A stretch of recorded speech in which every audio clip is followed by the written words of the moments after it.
नमस्कार दोस्तों, एक बार आपका फिर से स्वागत करता हूं मैं आपका अपना वेदांत। और आज मैं भौरेश्वर जो महादेव जी हैं, उनकी जो महाकालेश्वर जी हैं, उनकी जो नगरी है उज्जैन नगरी, वहां पर भौरेश्वर जी जो मंदिर है महादेव जी का दंगवाड़ा आया हुआ हूं। और हमारे सामने हमारे गुरुजी हैं, उपस्थित हैं। तो चलिए उनसे उनका परिचय ले लेते हैं और आगे इस वीडियो को बढ़ाते हैं। ओम नमो नारायण। ओम नमो नारायण बोले। ओम नमो नारायण। नमो नारायण दयालु। हम एक सन्यासी महात्मा हूँ, सन्यासी साधु हूँ। और हम उज्जैन के पास इंकोरिया चौपाटी है, बड़नगर रोड पे, वहाँ पर दंगवाड़ा गांव है जी। वहाँ पर भोरेश्वर महादेव अति प्राचीन सिद्ध स्थल है। और भोरेश्वर महादेव अपने अंदर एक विशेष है। बारेश्वर महादेव है, ये 12 ज्योतिर्लिंगों का सार है जी। और यहाँ पर बैठकर हम ये बात कर रहे हैं। और हमारा नाम मन दीन दयाल गिरी नागा बाबा है। हम एक सन्यासी संप्रदाय का साधु हूँ और दंगवाड़ा के अंदर भोरेश्वर महादेव से बात कर रहे हैं। भोरेश्वर महादेव अपने अंदर एक विशेष मूर्ति है, एक विलक्षण मूर्ति है जो जमीन को फाड़ कर बाहर आ रहा है और चारों तरफ जल भरा हुआ है। वो जल कभी खत्म नहीं होता जी। वो जल कभी भी खत्म नहीं होता। वो चारों तरफ जल भरा हुआ है। नली लगा दो आप और वो नली चालू कर दो, वो जल कहाँ जा रहा है पता नहीं है। उस जल का अंदर का लेवल बिल्कुल बरकरार रहेगा, जितना है उतना ही रहेगा, ना कम होगा ना ज़्यादा होगा। जी। ये अपने अंदर एक विशेष महिमा है जगन्नाथ की। लोग आते हैं, दर्शन करते हैं, भगत जगत आते हैं, दर्शन करते हैं, उसमें सिक्का डालते हैं, जल में जाता है। जी। भोलेनाथ एक ऐसे देवता हैं कि जो मरण जन्म के लोग से छुटकारा दिलाते हैं। भोलेनाथ एक ऐसे देवता हैं जो मरण जन्म से जीवन को छुटकारा दिलाते हैं। जी। मरण जन्म के लोग को विजय प्राप्त करवाते हैं। भोलेनाथ देवों के देव महादेव हमारे एक ऐसे देवता हैं। जी। महादेव हमारे उत्तर दिशा में रहते हैं। उत्तर दिशा एक ऐसी दिशा है कि पूर्व, पश्चिम और दक्षिण, ये 3 दिशाओं में मनुष्य मरने के पश्चात नरक में जाता है। लेकिन एक उत्तर दिशा ऐसी है कि मनुष्य मरने के पश्चात उत्तर दिशा से परमात्मा को प्राप्त होता है। जी। तो सदाशिव सर्वदाशिव सांब सदाशिव की ही पूजा करना चाहिए। उनका मन लगाकर उनका ध्यान लगाना चाहिए, उनका पूजा अर्चना करना चाहिए, क्योंकि वही एक ऐसे देवता हैं कि जो हमारे को इस मरण जन्म से छुटकारा दिला सकते हैं। और मरण जन्म को छुटकारा किसको मिलता है? मरण जन्म को छुटकारे का नाम क्या है? उसका नाम मोक्ष है।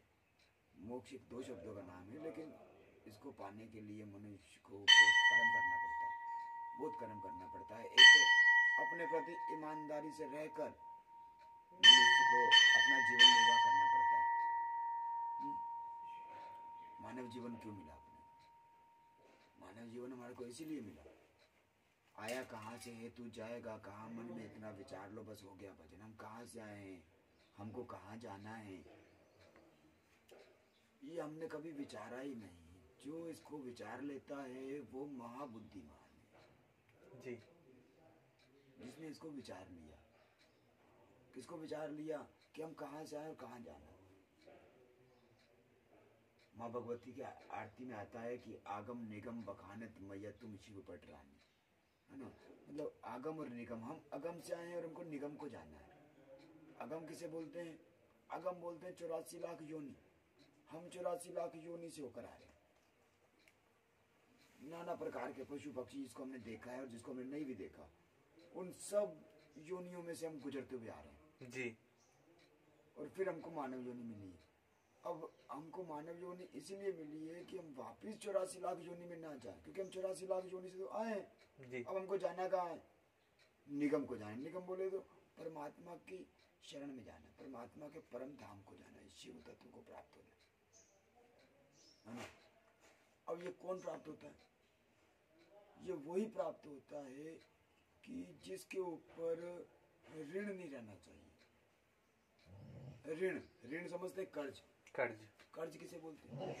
अब लोग कर्ज समझते होंगे, भगत जगत कर्ज समझते होंगे कि संसारिक रूप का कर्ज, तो इसको कर्ज नहीं बोलते। शास्त्रों में 3 प्रकार का कर्ज बताया है। 3 प्रकार का शास्त्रों में 3 प्रकार का कर्ज बताया। कौन कौन सा? पहला कर्ज बताया देव ऋण, दूसरा ऋण है पितृ ऋण, और तीसरा है ऋषि ऋण। देव ऋण, पितृ ऋण और ऋषि ऋण। ये 3 ऋण पृथ्वी के ऊपर मानव जाति जो है संपूर्ण मानव जाति के ऊपर, भले वो छोटा हो, बड़ा हो, बूढ़ा हो, कैसा भी हो, नर हो या नारी हो, माता राम हो, पिता राम हो, कोई भी हो, सबके ऊपर ये 3 प्रकार का कर्ज रहता है। जो मनुष्य इस 3 प्रकार के कर्ज को उतार देता है, देवताओं के कर्ज को भी उतार देता है, पितरों के कर्ज को भी उतार देता है, ऋषियों के कर्ज को उतार देता है, जो तीनों कर्ज को उतार देता है, वो मनुष्य इस मरण जन्म के लोक को जीत लेता है। अब ये 3 कर्ज कैसे चढ़ते हैं? देव ऋण कैसे चढ़ता है? पितृ ऋण कैसे चढ़ता है? ऋषि ऋण कैसे चढ़ता है? देव ऋण चढ़ता है कि मनुष्य ने अपनी मेहनत से कमाई करी जी, अपनी मेहनत के खून पसीने से कमाई करी, और उसने खून पसीने की कमाई से भगवान को भोग लगाया। बहुत अच्छी बात है, बहुत अच्छी बात है। जो मनुष्य अपने खून पसीने की मेहनत से भगवान को भोग नहीं लगाता जी, जो मनुष्य अपने खून पसीने की कमाई से भगवान को भोग नहीं लगाता, वो मनुष्य पाप का भक्षण कर रहा है, वो पाप को ही खा रहा है, तो उसके ऊपर देवताओं का ऋण चढ़ता है। इसलिए मनुष्य को अपनी खून पसीने की कमाई से भगवान को भोग लगाना चाहिए जी, है ना। तो ये तो पहला कर्ज, देवताओं का ऋण। जो नहीं लगाता भोग को, जो भोग नहीं लगाता वो पाप का भक्षण कर रहा है, उसके ऊपर देवताओं का कर्ज चढ़ रहे, इसलिए भोग लगाना चाहिए। दूसरा कर्ज है पितृ ऋण। पितृ ऋण कहते हैं कि देव स्थान पे कोई संपत्ति है, दंपत्ति है, जैसे कि माता पिता है, और वो भगवान से अर्जी लगाते हैं कि हे भगवान, हमारे को पुत्र की दात बख्शो। अच्छा, उन्होंने पुत्र की कामना क्यों करी? पुत्र की कामना इसलिए करी क्योंकि पुत्र ही है जो माता पिता के मरने के बाद पुत्र अपने माता पिता का तर्पण करता है।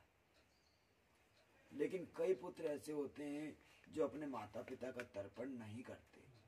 जो अपने माता पिता का तर्पण नहीं करते, उनके ऊपर पितरों का कर्ज चढ़ता है। पितरों, इसलिए माता पिता का तर्पण करना चाहिए। श्री राम जी महाराज ने जिस नदी पे भी गए वहां अपने माता पिता का तर्पण करा, जिस नदी पे गए वहां तर्पण करा। आपको हर नदी पे, भारत की जिस नदी पे जाओगे, आपको हर नदी पे रामघाट मिलेंगे। हाँ, आपको हर नदी पे रामघाट मिलेंगे। कारण कि उन्होंने हर नदी पे ही माता पिता का तर्पण करा, तो माता पिता का तर्पण करना चाहिए जी। जो नहीं करता उनके ऊपर पितरों का चढ़ता है। तीसरा ऋण है ऋषि ऋण। ऋषि ऋण कैसे कहते हैं कि कोई अपने घर में या अपनी दुकान में मांगने के लिए आया, कोई याचक आया जी। अब सेठ ही उस मांगने वाले को बोलता है कि भैया सेठ नहीं है, आगे जाओ। तो वो बेचारा मांगने वाला आगे चला गया खाली हाथ, लेकिन वो सेठ को ये भान नहीं है कि वो खाली हाथ नहीं गया, वो सेठ का पुण्य ले गया और अपना पाप छोड़ गया, तो वो पितरों का कर्ज चढ़ गया। अगर वो सेठ कुछ दे देता उसको, तो वो अपना पाप दे देता और उसका पुण्य ले लेता जी। लेकिन उसने वो कुछ नहीं दिया, खाली हाथ भेजा, तो इसलिए उसने उसका पाप ले लिया और अपना पुण्य दे दिया। वो खाली नहीं गया, वो पुण्य ले गया, पुण्य ले गया उसका। तो इसलिए उसके ऊपर ऋषि ऋण, तो इसलिए कुछ देना चाहिए। अब ये 3 कर्ज उतारना पड़ेंगे मनुष्य को। ये 3 कर्ज कैसे उतरते हैं? ये 3 कर्ज कैसे उतरते हैं? ये 3 कर्ज कैसे उतरते हैं? इसके लिए परमात्मा ने शास्त्रों में मनुष्य को बहुत अच्छे तरीके से समझाया। कैसे समझाया? कि मनुष्य को 4 चीजें बताई जी। जप, तप, यज्ञ और दान। प्रति मानव का कर्तव्य है, इस पृथ्वी के ऊपर संपूर्ण मानुष जाति का कर्तव्य है कि वो 3 माला सवेरे और 3 माला शाम को करना चाहिए। किसी भी देवता की, जो आपको, भोलेनाथ हमारे ऐसे देवता हैं कि आपका किसी भी देवता में मन लगा हुआ है, किसी भी देवता में मन लगा हुआ है, भोलेनाथ हमारे ऐसे हैं कि आपके मन को उस देवता के अंदर और ढंग से प्रबल आस्था जोड़ देंगे, है ना।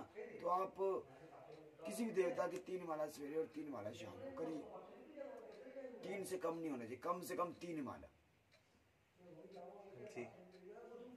3 माला सवेरे, 3 माला शाम को। अच्छा, अगर आप 3 माला सवेरे और 3 माला शाम को नहीं कर सकते तो फिर तप करो, ध्यान लगाओ। न रख रोजा, न मर भूखा, न कर सजदा, न जा मस्जिद। अगर है शौक मिलने का तो हमेशा लो लगाता है। ध्यान लगाओ, आंखें बंद करके परमात्मा की छवि को निहारो, जीवित जागती छवि को निहारो कि परमात्मा सदाशिव हमारे से बात कर रहे हैं। हम सदाशिव के चरणों का ध्यान लगा रहे हैं, उनके चरणों को धोकर उनके जल को पान कर रहे हैं, हम उनके चरणों को दबा रहे हैं, उनके दरबार की झाड़ू लगा रहे हैं, सेवा कर रहे हैं। ऐसा ध्यान लगाओ कि उनकी आरती कर रहे हैं, पूजा पाठ कर रहे हैं, जल चढ़ा रहे हैं, जल से मार्जन कर रहे हैं, चरणों को स्नान देना। ऐसा ध्यान लगाओ, तब करो, सवेरे भी और शाम को भी। अगर आप ये भी नहीं कर सकते, समर्थ हो, मायाधारी हो, तो यज्ञ करवाओ, साधुओं को इकट्ठा करो जी। चित्रकूट के घाट पे भाई संतन की भीड़ और तुलसीदास चंदन घिसे और तिलक करे रघुवीर। तो मेरे भगवान, जहाँ साधुओं की भीड़ होती है वही सदाशिव है। कौन से रूप में? साधु के रूप में भगवान है इस पृथ्वी के ऊपर। और जहाँ साधुओं की भीड़ है वहां पर कौन से रूप में भगवान आ जाए ये हमको नहीं मालूम। तो अपनी समदृष्टि से सबको एक समान समझकर सबकी सेवा करो, यज्ञ करवाओ, साधुओं को बुलाओ और समदृष्टि से उनकी सेवा करो, छिलवाओ, घुटाओ, दान दक्षिणा दो और आनंद लो। और अगर आप ये भी नहीं कर सकते तो फिर दान करो। आपको व्यसन हो जाना चाहिए, जैसे एक व्यसन हो जाता है ना नशे का, ऐसे आपको दान का व्यसन हो जाना चाहिए। दान करो, कोई भी जो आपको समझ में आए दान करो। इसलिए जप, तप, यज्ञ और दान, इन चारों में से किसी एक चीज को, अपने शरीर को दुख देते हुए किसी भी परिस्थिति में रहो, लेकिन इन चारों में से किसी एक कर्म को पर डे करो, रोज करो, निरंतर करो। है ना? धर्म की चीज को समय लगता है जी, क्योंकि सतयुग में भी धर्म और अधर्म था, त्रेता में भी धर्म और अधर्म था, द्वापर में भी धर्म और अधर्म था, कलयुग में भी धर्म और अधर्म। फर्क इतना है कि सतयुग में धर्म के 4 पैर थे और अधर्म का 1 पैर था। त्रेता युग आया तो धर्म का 1 पैर कम हो गया, 3 पैर बच गए, और अधर्म का 1 पैर बढ़ गया तो 2 पैर हो गए। फिर द्वापर युग आया तो धर्म का 1 पैर फिर कम हो गया तो 2 ही पैर बचे, और अधर्म का 1 पैर बढ़ गया तो उसके 3 पैर हो गए। फिर कलयुग आया तो धर्म का 1 पैर फिर कम हो गया तो 1 ही पैर बचा, और अधर्म का 1 पैर बढ़ गया तो अधर्म के 4 पैर हो गए। नहीं समझे? तो कलयुग में धर्म की चीज को समय लगता है, इसलिए आपको निरंतर शरीर को दुख देते हुए रोज करना है। तभी आप सच्चे भगत हैं, जो परमात्मा का, सदाशिव का, सांब सदाशिव, सांब सदाशिव, सांब सदाशिव का जो नाम व्यक्ति उठते हुए, बैठते हुए, सोते हुए, खाते हुए, चलते हुए, फिरते हुए, बात करते हुए, कर्म करते हुए, ऐसा 20 कामों के अंदर जो व्यक्ति सदाशिव का नाम लेता है वही सच्चा भगत है, अन्यथा सारे नाम के ही भगत है। जी।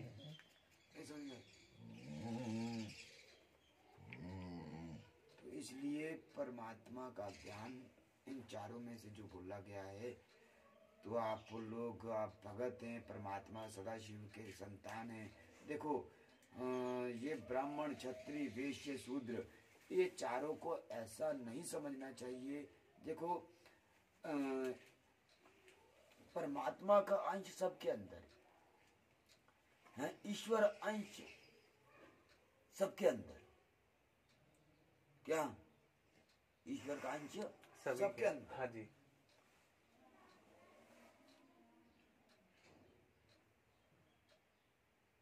ईश्वर का अंश जो चल रहा है, फिर रहा है, दौड़ रहा है सरलता से। हम ये नहीं बोल रहे कि उसके अंदर भगवान का वास है, हम तो ये बोल रहे कि यही भगवान है। क्या बोले हम? यही भगवान है। ईश्वर अंश जीव अविनाशी, चेतन अमल सहज सुख राशि। परमात्मा बोलते हैं कि जो चल रहा, फिर रहा, दौड़ रहा सरलता से, उसके अंदर परमात्मा है, उसके अंदर नहीं, वही परमात्मा है। हम जी। तो बोलने का नजरिया हम बोल रहे हैं कि उसके अंदर नहीं, वही परमात्मा। अय आत्मा ब्रह्मास्मि, अय आत्मा ब्रह्मास्मि, जो भी देख रहे हैं सब ब्रह्म है, सब परमात्मा है। हम किसी को ब्राह्मण क्षत्रिय वैश्य शूद्र ना समझे, है ना, सब परमात्मा है और हम सबकी सेवा करें, हम सबकी सेवा करें। हमारे अंदर भी चारों वर्ण है, ब्राह्मण क्षत्रिय वैश्य शूद्र, ये चारों तत्व हमारे शरीर में। भले हम ब्राह्मण क्षत्रिय वैश्य शूद्र, हमसे कोई बोलता है हमारा जाप ब्राह्मण है, हम ब्राह्मण तो हम बोलता हम भी ब्राह्मण हूँ। कोई हमसे बोलता हमारे से क्षत्रिय तो हम बोलता हम भी क्षत्रिय हूँ। कोई बोलता हमारे से वैश्य तो हम बोलता हम भी वैश्य हूँ। कोई बोलता हमारे से शूद्र तो बेटा हम भी शूद्र। हम चारों को एक ही थाली में बैठ के भोजन करते। सोना एक ही होता है, उनके आभूषण अलग अलग है। जी। किसी ने अंगूठी, किसी ने कंगन, किसी ने कुछ, किसी ने कुछ। तो स्वर्ण है कि ये, बाकी आभूषण अलग अलग है, तो परमात्मा एक ही है, बाकी सब स्वरूप अलग अलग है। तो किसी को छोटा बड़ा ना समझे। मानव जीवन में आकर हमको ये 4 प्रकार का जो कर्म बताया है, इनमें से किसी एक प्रकार के भी कर्म को आपने कर लिया तो आप तीनों प्रकार के ऋण से उतर जाएंगे। और जिस दिन तीनों प्रकार के ऋण से उतर गए, उसी दिन आपने इस मरण जन्म के लोक को जीत लिया। उसी दिन परमात्मा आपको दर्शन दे देंगे। ये एक सन्यासी का बात है, नहीं समझे? लेकिन अपने प्रति ईमानदारी से। बस बात इतनी बड़ी है कि आप अपनी सोच से, अपनी वाणी से और अपने कर्मों से कभी किसी को गलत सोचोगे नहीं, गलत बोलोगे नहीं और गलत करोगे नहीं। मनसा, वचसा और कर्मणा, इन तीनों से अपने प्रति ईमानदारी से कर्म करोगे। हमको विश्वास है कि परमात्मा उन्हीं के घर में निवास कर रहे हैं। हमारे गुरुजी ने बताया था कि 3 देवता इस पृथ्वी के ऊपर साक्षात है, प्रत्यक्ष में है। तो कौन से 3 देवता? सबसे पहले माता पिता जी। दूसरे नंबर पे गुरु और तीसरे नंबर पे अतिथि। इन तीनों की निरंतर सेवा करनी चाहिए। एक ऐसा व्यक्ति था, क्या वो एक ऐसा व्यक्ति था, वो क्या करता था मालूम? जी। वो क्या करता था कि वो एक ब्राह्मण था, उसने साधना कर ली। समय ले रहे हैं आप लोगों का, लेकिन साधना कर ली। साधना ब्राह्मण ने ऐसी कर ली कि अपने आप को वो सिद्ध हो गया। वो अपने कपड़े को गीला करके अगर जब ऊपर हवा में फेंक देता तो वो हवा में रुक जाता। अच्छा। हाँ जी, ऐसा सिद्ध हो चुका था वो। लेकिन एक दिन क्या हुआ कि उन्होंने कपड़ा ऐसे गीला करके हवा में छोड़ दिया और वो हंसने लग गया, क्योंकि कपड़ा हवा में रुक गया तो उसको उस भजन का अपना अहंकार हो गया, अहम हो गया, तो वो हंसने लग गया मुंह खोलकर। ऊपर से एक बगला जा रहा था तो बगले ने एक पीट कर दी, वो सीधा उसके मुख में गिरा।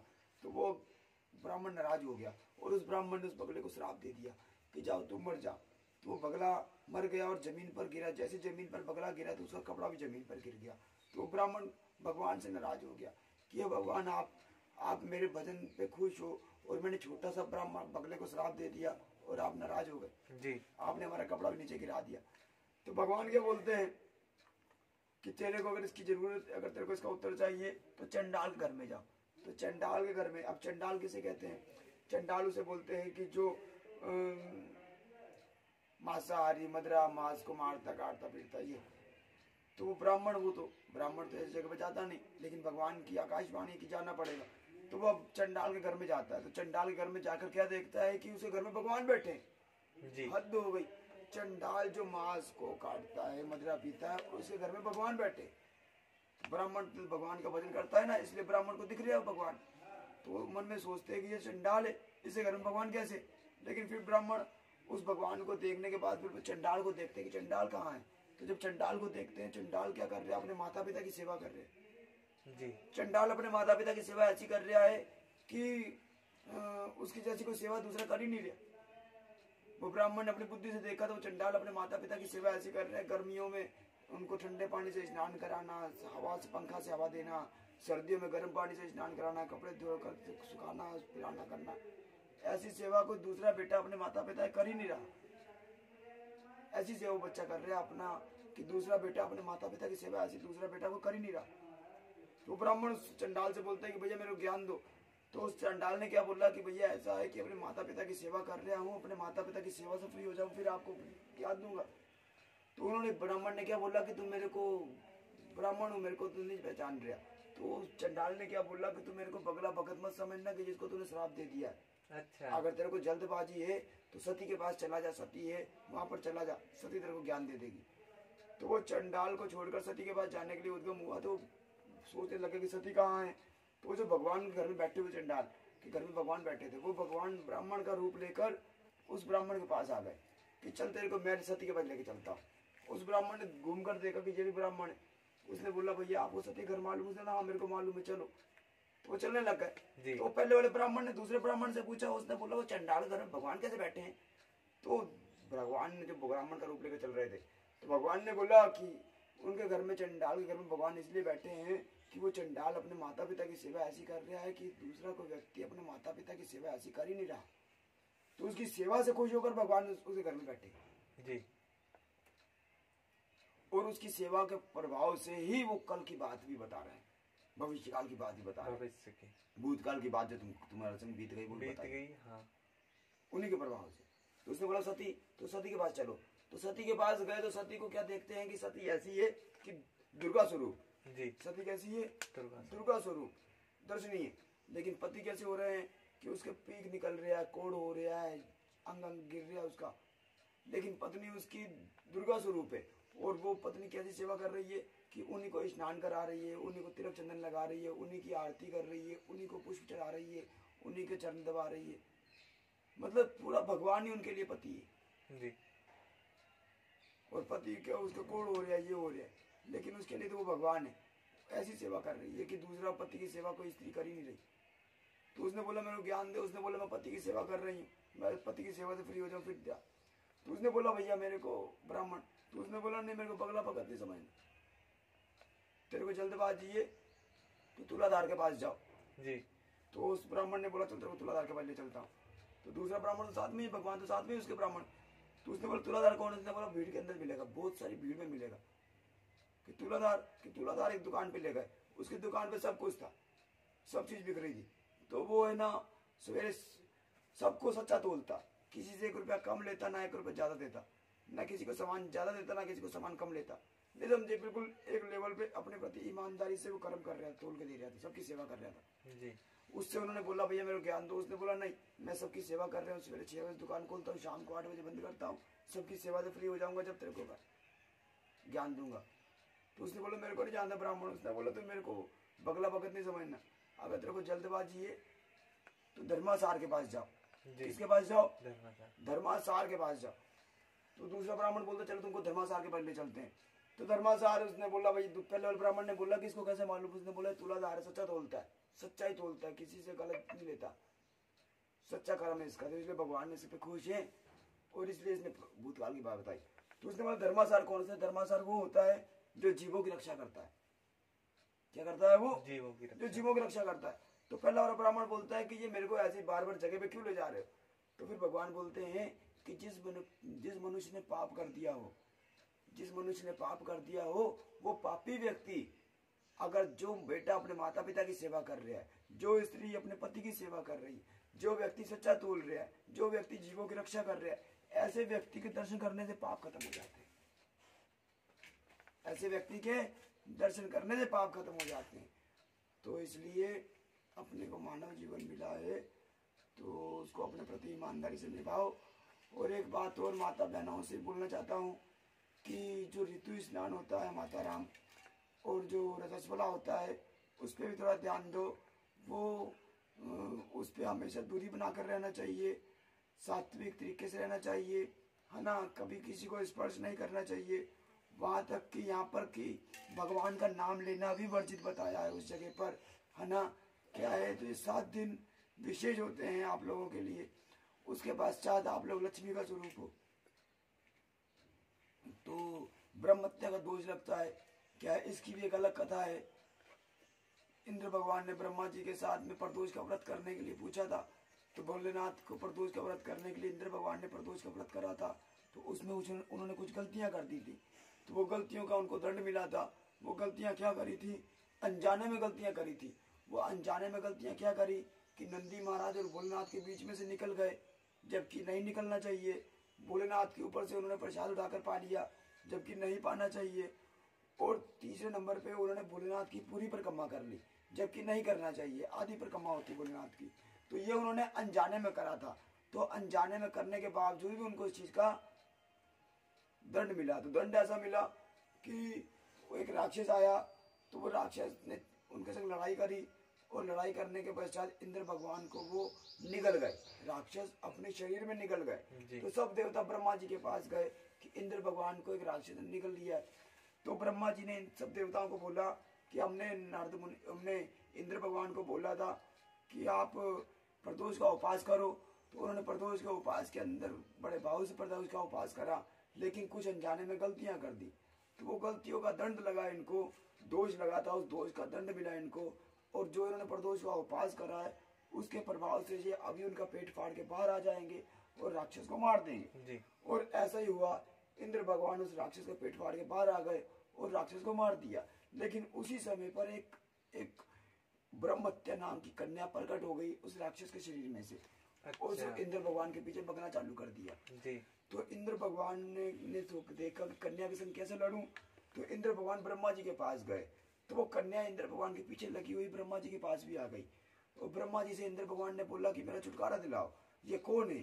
तो ब्रह्मा जी ने बोला कि ये ब्रह्मत्या है, तुम्हारे को ब्रह्मत्या लग गई है। तो इंद्र भगवान ने बोला छुटकारा दिलाओ। तो ब्रह्मा जी ने बोला ठीक है। तो ब्रह्मा जी ने क्या करा कि सबसे पहले उन्होंने अग्नि देवता को बुलाया।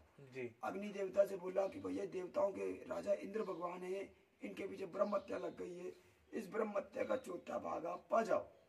तो अग्नि देवता ने ब्रह्मा जी से बोला कि ठीक है, हम इनका चौथा भाग पा जाएंगे, लेकिन हमारे को दोष लगेगा ब्रह्मत्या का, तो इनका निवारण करो। तो ब्रह्मा जी ने बोला कि कलयुग के अंदर साधु का दूना होगा, और साधु के दूने में अग्नि होगी, और जो साधु उस अग्नि में अग्नि होम नहीं करेगा तो ब्रह्मत्या उसको लग जाएगी। इसलिए साधु को उस दूना बनाया है, तो उसमें हवन होम करना जरूरी है। जो साधु नहीं करता उसको ब्रह्मत्या लगती है। फिर दूसरी बार पे उन्होंने जल को बुलाया। जल से बोला ब्रह्मत्या का चौथा भाग आप भी पा जाओ, और ये देवता और राजा इंद्र भगवान है, देवताओं के राजा हैं, इनके वजह ब्रह्मत्या लगी है, इसका चौथा भाग पा जाओ। तो जल देवता ने बोला कि ठीक है, आपकी बात सहमत है, लेकिन हमको ब्रह्मत्या का दोष लगेगा, उसका को निराकरण बताओ। तो ब्रह्मा जी ने बोला कलयुग के अंदर जो मनुष्य नदी में, पीने के पानी में, बावड़ी में गंदगी करेगा वो ब्रह्मत्या उसको लग जाएगी, है ना। तो इसलिए नदी में, पानी में कोई गंदगी नहीं करना चाहिए। और तीसरे नंबर पे उन्होंने पेड़ों को बुलाया। पेड़ों से बोला कि भैया आप ही ब्रह्मत्या के चौथा भाग पा जाओ। पेड़ों ने बोला इसका निराकरण बताओ। तो ब्रह्मा जी ने बोला कलयुग के अंदर जो मनुष्य मोहवश हरी भरी टहनियों को तोड़ेगा वो ब्रह्मत्या उसको लग जाएगी। और चौथे नंबर पे उन्होंने नारी को बुलाया, अप्सरा को बुलाया, अप्सरा को, और अप्सरा से बोला चौथा भाग आप भी पा जाओ। तो उन्होंने बोला इसका निराकरण बताओ, तो हमको ब्रह्मत्या लग रही है। तो उन्होंने कलयुग, ब्रह्मा जी ने बोला कलयुग में जो नारी ऋतु स्नान में होगा, रजस्वला में होगा, और जो व्यक्ति उसको स्पर्श करेगा वो ब्रह्मत्या उसको लग जाएगी। नहीं समझे? तो इसलिए माता राम तो देवी शक्ति है, ब्रह्मा विष्णु महेश की जगत जननी है माँ भगवानी, देवी है माँ माता। तो इनके चरणों में बारंबार साष्टांग मथा टेकता हूँ। लेकिन माँ भगवानी आप लोग तो बुद्धिमान है, विवेकशील है, आपसे संसार उत्पन्न हुआ है, तो आप लोग इस चीज के प्रति ईमानदारी से आप कर्म करें। माता राम आप लोगों का बहुत बहुत धन्यवाद। ओम नमो नारायण। आप लोग हंस बनकर बैठना माता राम, भगत जगत जो भी भाई बहन हो आप लोग हंस बनकर बैठना, हंस बनकर सुनना हमारी बातों को। आप दूध पी जाना, पानी छोड़ देना। कुछ कम ज्यादा बोला हो तो क्षमा करना, माफ करना, ज्यादा कुछ बोल दिया हो तो माफ करना। भगत जगत। ओम नमो नारायण।